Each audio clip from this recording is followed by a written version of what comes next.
চিত্রবনের latest painting গুলো দেখলি? মুড়ি নাকি? রশ্মি, আমি দেখেছি, কিন্তু ওয়াসিং কাপড়গুলো অনেক বেটার।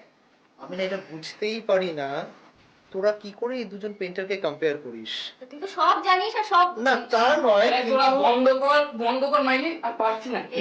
এসছিস বস, মানে ওরা ছেলেবেলে এগোচ্ছে না, এবার এটিএম কাউন্টারে গিয়ে দাঁড়ানোর সঙ্গে না ব্যাংকক নিয়ে আলোচনা করি। তুমি বাজে কথা বলো না, আড্ডা মারবো বলে ডেকে নিয়ে এসে বেকার কেচ্ছা করে বোর করছো। সারাক্ষণ খালি কেনপিসি করা। আমি সুমিত। ঠিক আছে ঠিক আছে, আজকে সন্ধ্যাবেলা যাবি নাকি মুভি প্লাজায়? একটা সিনেমা দেখে আসি। যেতেই পারে, কি চলছে? নিউজ পেপারটা দেখো, বুঝতে পারবে। হ্যাঁ। আচ্ছা, ইভিনিং সময় তো রাত্রি 9টা হবে ফিরতে। ব্যাস হয়ে গেল, অস্মিতা নিয়ে আর যাবে না। মেঘু দেখো হাতে সরা লাগছে না তো। আচ্ছা ঠিক আছে ঠিক আছে, তুই কাকিমাকে একটা ফোন কর, ফোন করে বল যে তোর ফিরতে রাত হবে। তোর মাথায় বুদ্ধি আছে না, As usual. ফোনটা নিয়ে ফোন পারবো না আমি। আমিও ফেটে এসেছি না, তুই গিয়ে নিজে গিয়ে কর যা।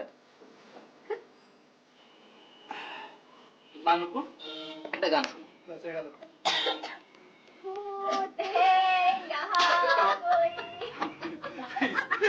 আর রোমান্টিক ভূত হ্যাঁ ইহা কই। সন্ধ্যামাসি, আমি মাল ঘুমোচ্ছে? না না, বাইরের ঘরে কি এক ভদ্রলোক এসেছে, তার সঙ্গে কথা বলছে। ভদ্রলোক? দুপুরবেলা ভদ্রলোক কে? কোনো পেশেন্ট ব্যাপার? জানি না, আগে কখনো দেখিনি। ডাকবো? না, ডাকতে হবে না। শোনো না, মাকে বলে দিও আমার ফিরতে 9টা সোয়া 9টা হবে, বুঝলে? মাঝে চিন্তা না করে। আচ্ছা আচ্ছা, ঠিক আছে ঠিক আছে। রাখছি। এই এবার পেতনি নিয়ে গান কর।